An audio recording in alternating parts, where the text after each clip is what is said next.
Civil servants involved in flood relief work must be rotated to ensure they do not burn out or face stress. According to Chief Secretary to Government, Tan Sri Dr. Ali Hamza, heads of department must ensure the rotation takes place. Currently, police and members of the armed forces as well as several other governments and other agencies are involved in the relief work.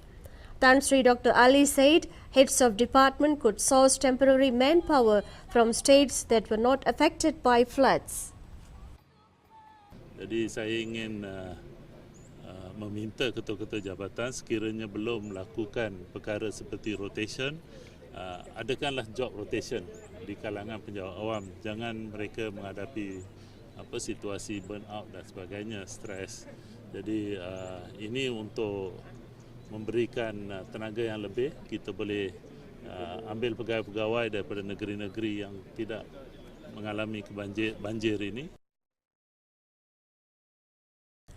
Earlier, Tan Sri Dr. Ali flagged off the second relief convoy of volunteers from Prime Minister's department to aid flood victims in Perak and Bahang.